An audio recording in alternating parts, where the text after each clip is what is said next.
자기의 계획과 자기의 꿈과 자기의 스케줄을 하나님 때문에 바꾼다고 하는 것. 물론 사도 바울이 주님께서 가라고 하시는 예루살렘 안 가고 그냥 로마를 가도 그만일지 몰라요.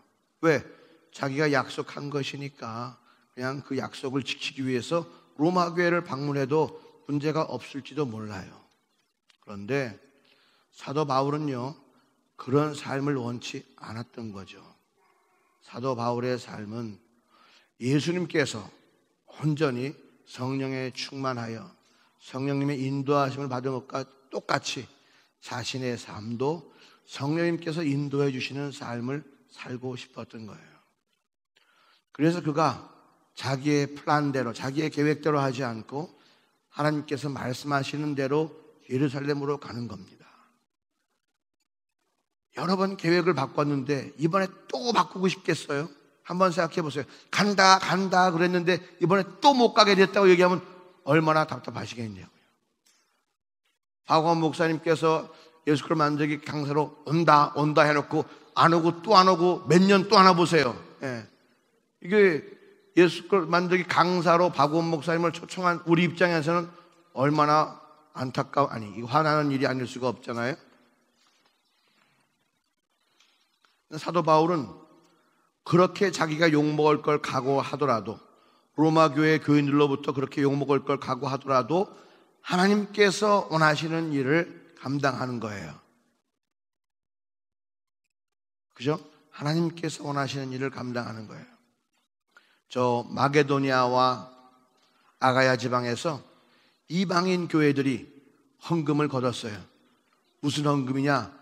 저 예루살렘 교회가 지금 가난하다고 하니 그 교회에 구제를 해주기 위해서 그 마게도니아와 아가야 지방에 있는 교회들이 헌금을 걷어서 사도 바울에게 전달해 주면서, 사도요, 이 헌금을 가지고 저 예루살렘 땅에 있는 가난한 교회를 좀 도와주세요. 그런 거예요. 근데 그 헌금을 가지고 지금 사도 바울이 예루살렘에 갈 수밖에 없어요. 예루살렘 상황이 너무나 안 좋기 때문에.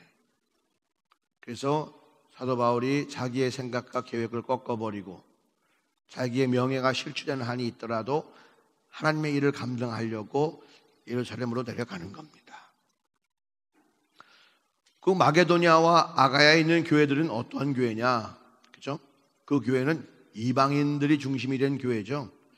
유대인들 가운데 예수 믿는 사람이 아니라 이방인들 가운데 새롭게 예수를 믿게 된 사람이에요. 그 사람들은 구약이나 율법의 전통 가운데 있지 않고 오직 예수를 통해서 하나님을 만난 사람들이거든요. 그 사람들이 귀한 마음을 품고, 예루살렘, 어떻게 보면 모교회잖아요. 그죠? 예루살렘에서 선교사들을 파송해 줘가지고 자신들이 예수를 믿게 됐으니까 예루살렘 교회는 사실 모교회란 말이에요. 근데 그 모교회가 어렵다는 얘기를 듣고 지금 구제 헌금을 보내는 거죠. 착한 사람들이에요. 그죠? 예. 근데 사실 따져보면요, 모교회가 이 마게도니아와 아가야 지방에 있는 교회들에게 무슨 아주 큰 선을 베풀었냐 하면 또 그런 건 아니에요. 예루살렘에 있는 교회는 대부분 유대인 교회잖아요. 유대인들이 중심이 돼서 세운 교회니까 아직도 그 가운데는 뭐가 있어요? 구약의 전통이 남아있는 거예요. 구약의 전통이. 다시 말하면 할례를 꼭 받아야 된다는 거죠. 그런저런 여러 가지 전통 가운데 쌓여있기 때문에 그 예루살렘 교회는 어쩌면 저 마게도니아와 아가야에 있는 이방 교회들을 멸시하거나 무시할 수도 있었을 거예요. 아가야 교회나 마게도니아 교회가 그걸 몰랐을까요? 알 수 있죠. 왜 없어요? 유대인 크리스찬들을 통해서 들리는 소식이 이것저것 자신의 신앙 상황들을 간섭하고 개입하려고 하는 소식이 들렸는데 왜 그걸 모르겠습니까?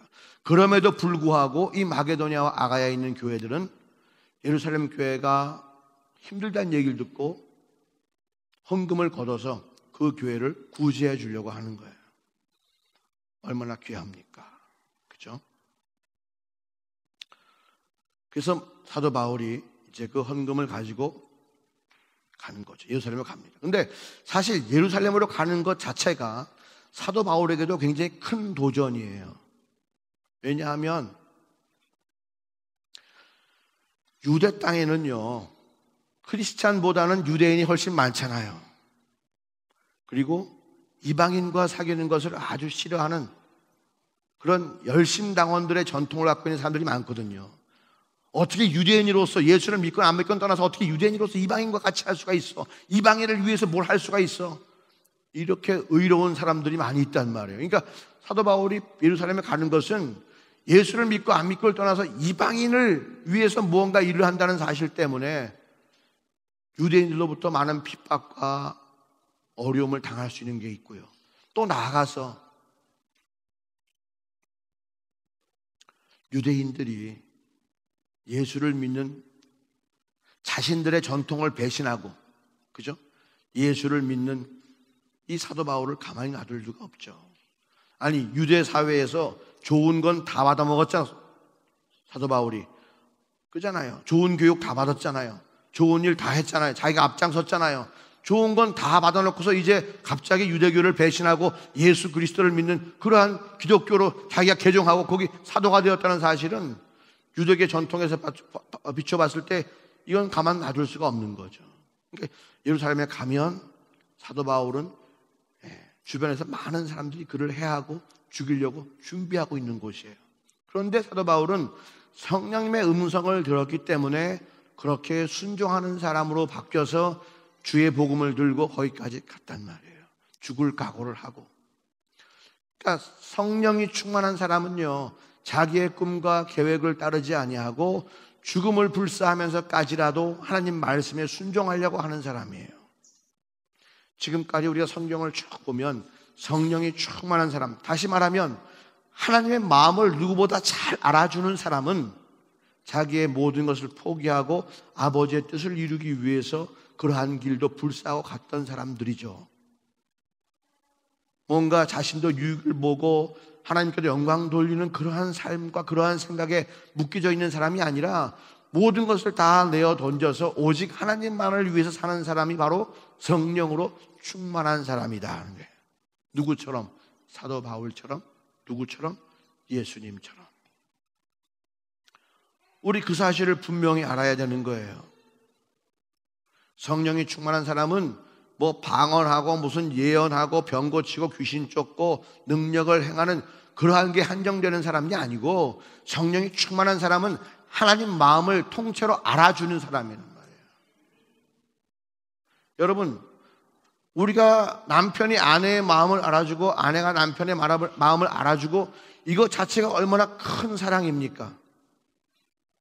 아니, 친구지간에 서로 마음을 알아주는 게 이게 얼마나 복된 거예요? 우리가 하나님을 경배하고 하나님을 높인다 하면서 하나님 마음을 몰라주는 것은 이거는 크리스찬 아니에요. 하나님 마음을 알아주려고 우리가 몸부림치고 하나님 뜻이 뭐든가를 계속 구하려고 성경을 읽잖아요. 아, 주님이 이런 마음을 품고 계셨군요. 아, 나는 이래도 되는 줄 알았지만 주님 이거 원치 않는 일이군요. 그렇잖아요. 성경을 보면 볼수록 나를 향한, 우리를 향한 주의 뜻이 무엇인가를 우리가 알게 되는 거예요. 그리고 주님을 사랑함으로 말미암아서 그것을 더 구하게 되는 거죠. 아, 그냥 성령님 있다고 치고, 아, 성령님 내 안에 계신다고 그냥 그렇게 치우고 내가 알아서 마음대로 살아가는 삶을 사는 것이 아니라, 내가 살려고 했던 이 마음, 내가 계획했던 이 나의 의지를 다 버려버리고 오직 주의 마음을 알아서 그 마음을 가지고 내가 살아가려고 하는 그 생각이에요. 성령 충만한 삶의 삶은 사도 바울처럼 그러한 삶을 살 수 있는 거예요. 자기의 뜻을 꺾고 오직 아버지의 뜻을 이루고 싶은 마음이다.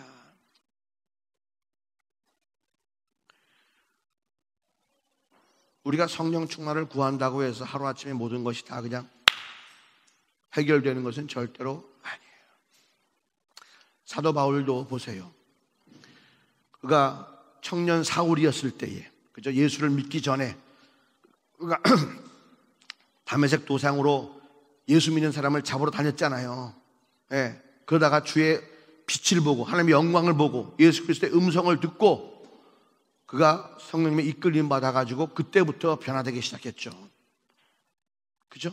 그리고 그가 내가 선교사가 되겠다라고 작정하고 이방에 가서 복음을 전해야지. 이게 주님의 뜻이 분명해. 그죠? 성령님의 인도하심을 받아가지고 그가 나는 이방을 섬기는 선교사가 되겠다고 작정하고 나갔잖아요.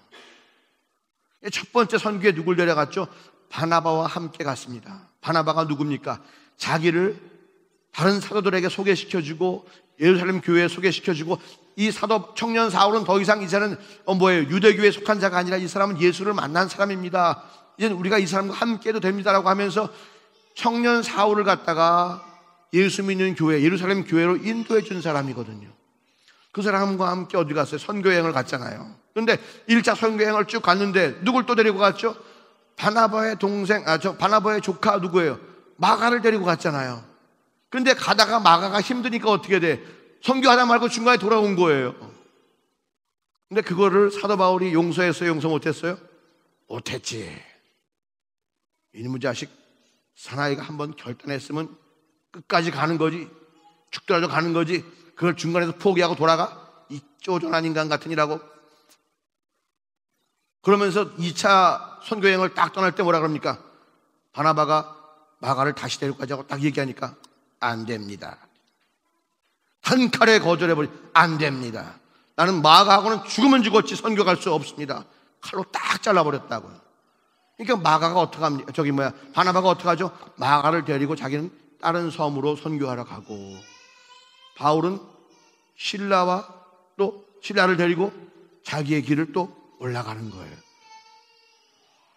그 정도로 이 사도 바울이요, 자기의 계획을 지키는 것, 자기의 어떤 틀을 딱 가지고서 이래야 돼, 복음을 전하는 사람은 이래야 돼, 하는 이런 딱 틀을 갖고 있었지만은 그런 사람인데 오늘 내용을 보면요, 이게 사람이 아주 그냥 부들부들해졌어요.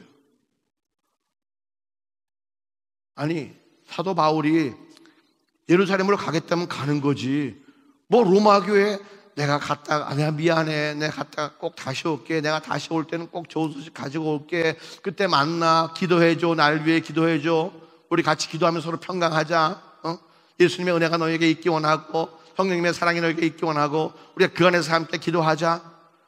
뭘 그렇게 볼 일이 있다고 로마 교회에 알랑방구를 낄까? 사도 바울은 성령님이 인도하시는 자이기 때문에, 그리고 항상 성령 충만함을 바라는 사람이기 때문에 그가 선교를 하면 할수록 그 자신의 모습이 더 주를 닮아가는 모습으로 변화가 되어 간다는 것이죠. 우리가 우리 생각에 안 맞는 사람 탁 잘라버리고, 너는 나와 달리 킥 꺾어버리고 관계를 파괴해버리고, 이런 것은 우리가 아직 성숙하지 못한 거예요. 내가 예수를 믿지만, 내 안에 주님 계신다고 하지만 아직 우리가 그 성령님께서 우리를 그렇게 크고 귀하게 부하게 가득 채워주시기 못한 상황인 거예요. 왜? 우리가 마음이 완고하기 때문에. 나 오늘 본문에 보면 아주 겸손하고 부드러워지고 배려심이 많은 사도 바울의 모습을 보게 되는 거예요. 얼마나 따뜻합니까? 얼마나 배려심이 많아요. 같이 갈 수 없는 상황인 거 알아요. 그들이 이해하지 못할지도 몰라요. 하지만 그럼에도 불구하고 포기하지 않고 로마 교인들에게 계속해서 이야기하는 거예요. 내가 돌아오면 분명히 좋은 소식이 있을 거야. 주님께서 나를 부르셔서 내가 예루살렘에 가는 거니까 너는 인내하고 조금만 기다려. 아니, 그것도 못 참고 왜 나보고 이래? 그러는 게 아니고 인내하고 기다리면 좋은 소식이 있을 거야. 아주 부드러운 심정으로 얘기해요. 아주 귀한 마음으로 얘기해요. 이거에 비하면 저는 아직도 멀고 멀었습니다. 저는 아직도 멀고 멀은 것 같아요.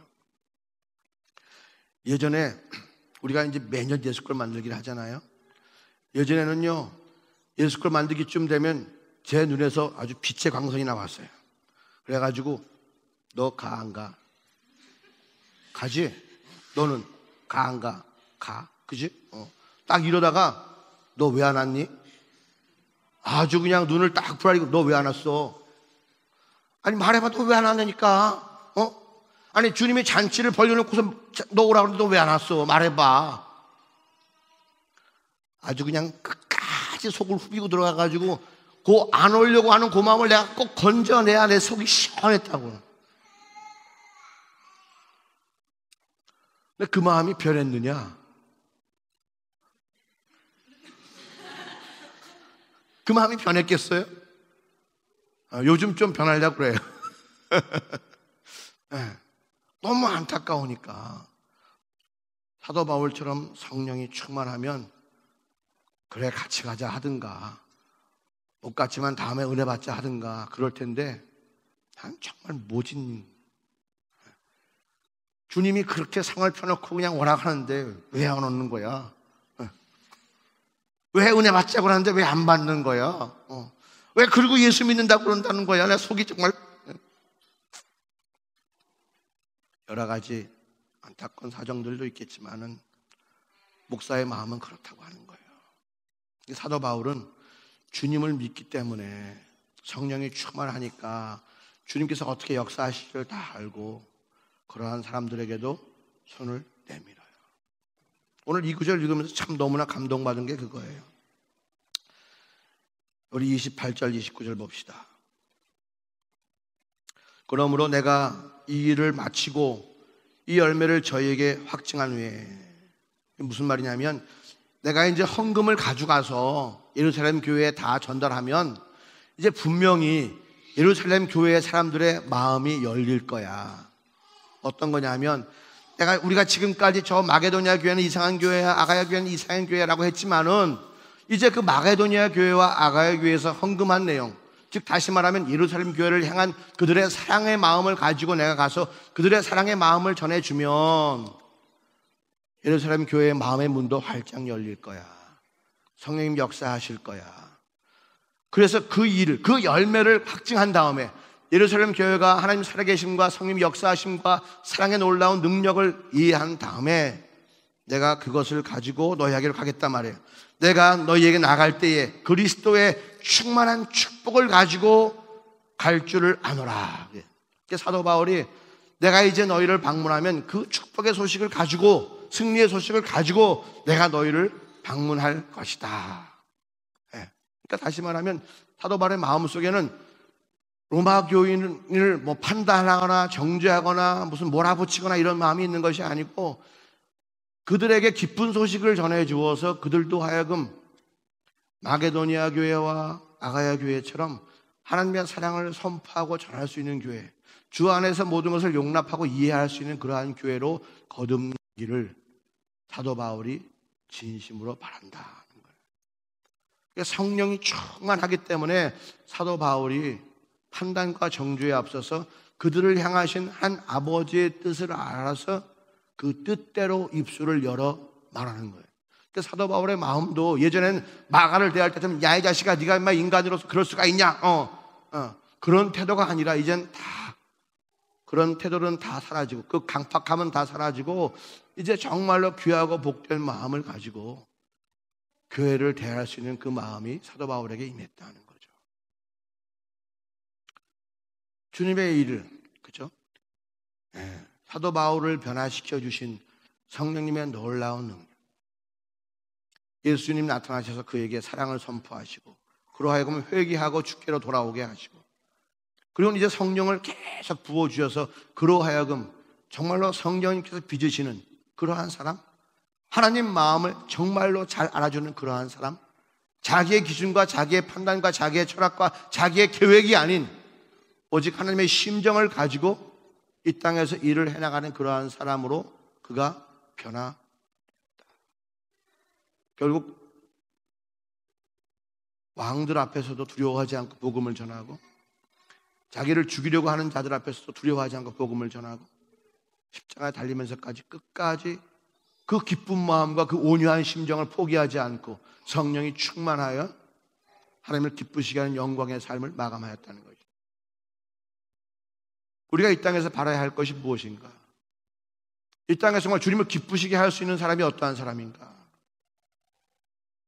우리가 나름대로 열심을 내고 뭐 나름대로 뭘 하고 좋지만 그것보다 더 귀한 것은 하나님의 심정을 알아주는 마음이 우리 가운데 제일 필요한 거예요. 성령님께서 내게 계시고 성령님께서 내게 말씀하지 않으면 우리가 하나님 마음을 알 수도 없고 주님 원하시는 대로 행할 수도 없어요. 우리가 구하고 나갈 때에 가장 좋은 것을 왜 안 주시겠냐? 이 세상에 악한 아비라 할지라도 아들이 무엇을 구하면 그걸 줄 줄 아는데 왜 하나님께서 너희가 가장 좋은 것을 구하는데 왜 주시지 않겠느냐 하는 거예요. 그 가장 좋은 것이 무엇입니까? 돈입니까? 명예입니까? 재주입니까? 아니잖아요. 가장 좋은 것은 바로 성령이라고 주님께서 말씀하시잖아요. 너희가 성령을 구하라. 너희가 성령을 구하면 반드시 그 성령님께서 너희를 주장하셔서 너희의 심정을 우주만큼 주님만큼 그 분량만큼 커지게 하신단 말이에요. 주의 사랑의 분량을 담을 수 있을 만큼 커지게 하시고 그 가운데 놀랍게 은혜로 채워주셔서 이 땅에서 하나님 대신해서 하나님 나라를 이룰 수 있는 주의 일꾼이요 그리스도의 군사가 되게 해준다 하는 말씀. 우리가 알기로는 성령님은 방언이나 해주게 하고 병이나 고쳐주고 뭐 번쩍번쩍하고 어질어질하게 하는 그런 것만 하시는 분인 줄 알고 있지만 성령님은 하나님의 사랑이라. 성령님이 역사하시면 반드시 예수 그리스도의 십자가 보혈의 공로가 선포되게 되고 성령 역사하시면 아버지의 사랑이 선포되게 되고 성령 역사하시면 우리 모두가 다 같이 마른 뼈가 일어나는 것처럼 다 그리스도의 놀라운 군사로서 새로운 생명을 얻고 일어날 수 있단 말이에요. 할렐루야.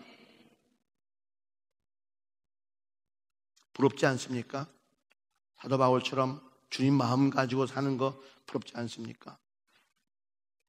사도 바울 같은 사람은요 정말로 큰 전쟁에서 깃발을 들고 나가는 사람과 똑같은 거예요. 깃발을 들고 나가는 사람. 예. 옛날 전쟁은 그렇잖아요. 깃발 뺏는 거 아니겠어요? 깃발이 쓰러지면 안 된다. 깃발을 들고 또 누가 나가잖아요. 예. 죽더라도 또 깃발 쓰러지면 또 누가 지고 또 나가잖아요.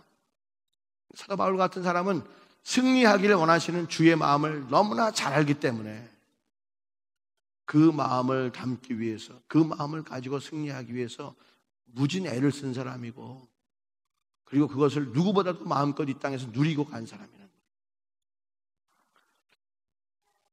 성령의 충만함으로 사는 것은 예수를 닮는 삶을 사는 거예요. 예수님처럼 사는 것이 성령 충만하게 사는 거예요. 성경이 말하고 있잖아요. 예수님은 성령으로 잉태하셔서 인생을 시작하신 분이에요.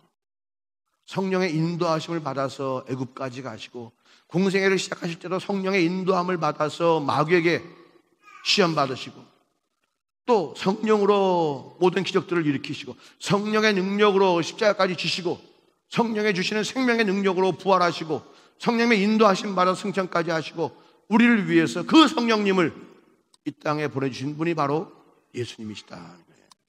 그러니까 예수님의 생애를 닮아가고 예수님처럼 살고 싶다면 우리가 정말 다른 것이 아니라 오직 성령님으로 우리의 삶이 채워지기를 소망하고 나가야 된다는 거예요. 그 어떠한 다른 것도 우리를 채우지 못하도록 우리가 믿음을 가지고 싸워나가는 것이고 내가 구하는 것이 세상 재미와 즐거움이 아니라 오직 하나님의 놀라우고 귀하신 그 마음을 내가 구하는 것입니다. 여러분 세상에서 우리 부모님 우리가 땅에서 육신의 아버지, 어머니보다도 성령 충만한 사람이 더 우리를 사랑하는 겁니다. 성령 충만하신 예수님께서 우리를 더 사랑하시고 성령 충만한 주의 종이 더 사랑하는 거예요. 성령 충만하지 못하면 사랑할 수 없는 거예요. 뭐 육신의 도움을 줄 수는 있어요. 좋은 교육의 기회를 제공할 수는 있어요. 하지만 인생을 어떻게 해야 승리할 수 있는지 정말로 사람의 사랑이 어떠한 것인지를 말해줄 수 있지는 못한 거예요. 오직 성령의 충만을 받아야만 가능한 겁니다. 우리 부모님 된 우리 형제자매님들 자식들에게 뭐 맨유로 더 비싼 우유 먹이고 분유 먹이는 거 그걸로 자랑 삼지 마세요. 그걸로 만족하지 마세요. 여러분들 심령 가운데 성령이 충만하지 않다면 무엇으로 우리가 자녀에게 사랑을 줄 수가 있겠습니까? 무엇으로 우리 자녀에게 가장 좋은 것을 줄 수가 있겠습니까? 우리는 정신을 바짝 차려야 합니다. 남편들이여 아내들에게 무엇으로 사랑을 줄 수 있겠습니까? 아내들이여 남편들에게 무엇으로 사랑을 줄 수가 있겠습니까? 오직 우리가 주의 심정을 가장 품고 나갈 때에 남편도 주의 마음으로, 아내도 주의 마음으로, 부모가 다 성령으로 충만할 때에 부부 사이가 같은 마음 될 수밖에 없는 거고, 또 그들의 자녀들이 또한 주의 마음으로 성령으로 채워줄 수밖에 없는 거고, 그러한 사람들이 교회에 모였을 때에 교회가 성령 충만하지 않을 수가 없는 거고, 이 땅 끝까지 이르러서 복음을 전하는 사람들 되지 않을 수가 없는 거고, 나의 계획과 나의 뜻이 아닌 우리 교회를 통해 주의 뜻이 이루어지지 않을래야 않을 수가 없는 거다.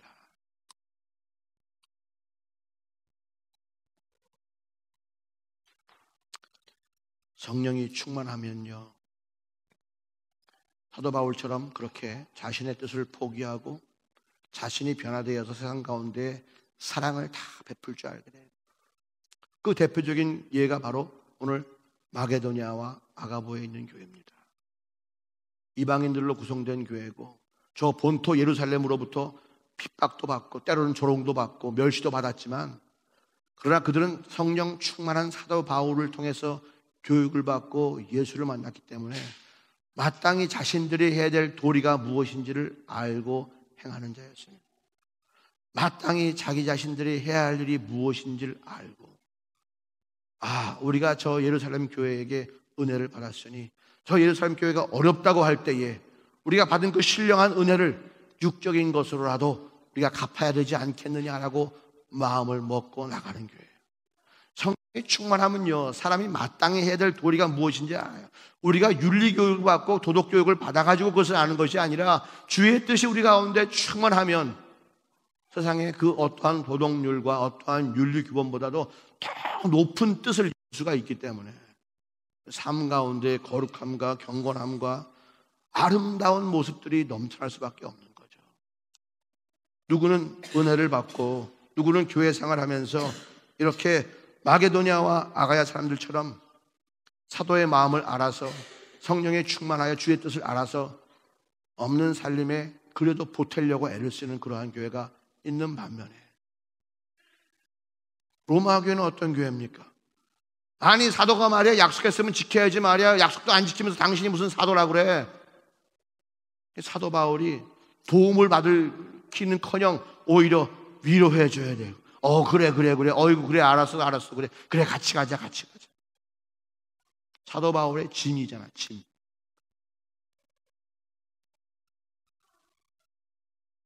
사도 바울이 위로의 말을 하고 또 해도 겨우 마음에 이 게이지가 돌아설까 말까, 사도 바울을 사도로 인정해 줄까 말까, 그럴까 말까. 오죽하면 이 로마서에 기독교에서 가장 중요한 교리, 가장 근본적인 교리, 가장 기본적인 교리가 다 쓰여져 있는 이유가 뭔지 아십니까? 로마 교회 교인들이 그렇게 무식하기 때문에 그런 거예요.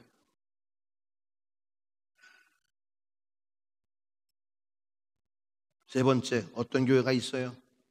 예루살렘 교회가 있죠. 아주 완고함으로 찼어요.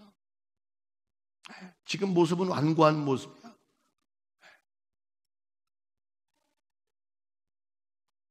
자신들이 시작이라는 거, 우리가 없으면 안 된다고 하는 거, 그런 고집과 그런 아집에 꽉 둘러싸가지고 절대로 부드럽지 않아요. 성경에 보면 미련한 사람, 어리석은 사람과 함께 일을 할지언정 고집스럽고 완고한 사람과는 절대 일하지 말라고 그러잖아요. 뭐 돈이나 좀 넉넉해서 남을 도와주는 것도 아니고, 먹고 살 수도 없을 정도로 피폐한 그런 상황 속에서 사도 바울의 도움을 줄 생각은 하지 않고 어떻게 되죠? 결국 예루살렘 들어갔을 때에 헌금은 전달해 주지만 예루살렘 교회는 사도 바울을 보호해 주지 못하죠. 우리 삶 가운데에 우리가 어떠한 성도로서 어떠한 교회의 모습을 내가 취할 것이냐, 예루살렘 교회처럼 완고하고 굳은 심정 가지고 있을 것이냐, 아니면 로마 교회처럼 이것도 아니고 저것도 아니고 그냥 우왕좌왕하는 그런 교회가 될 것이냐, 아니면 정말로 마게도냐와 아가야에 있는 교회처럼 그렇게 사도와 한 마음이 되어서 주님 하시는 일을 감당하게끔 할 것이냐.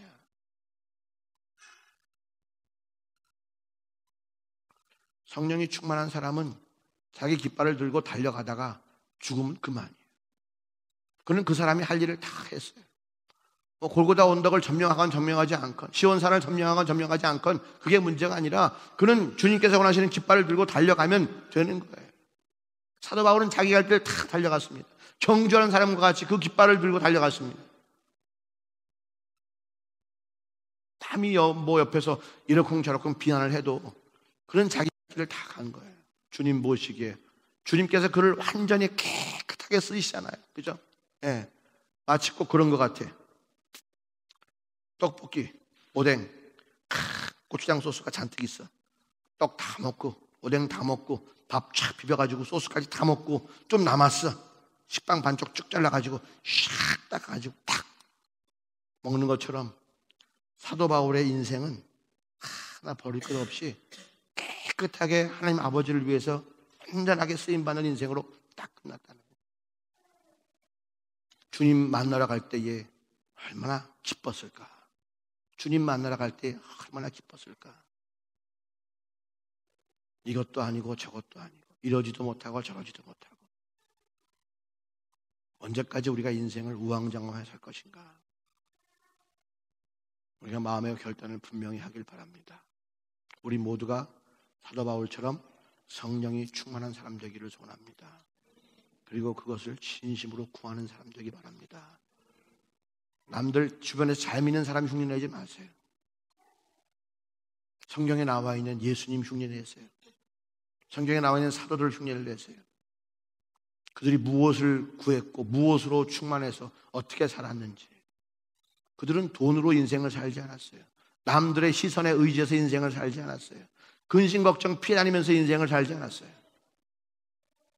그들의 삶은 오직 성령의 메인바 되어서 끝까지 아버지 만족시키고 아버지를 기쁘게 하는 그러한 인생을 살았습니다.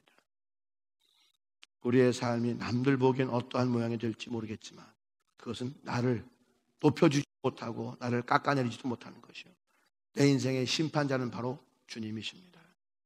우리가 주만 바라보고 함께 승리하기를 소원합니다. 우리 가운데는 믿음이 앞선 사람도 있고 믿음이 뒤처진 사람도 있습니다. 우리가 정말로 성령이 충만한 사람이라면 함께 손잡고 함께 달려가기를 권유하기를 원합니다.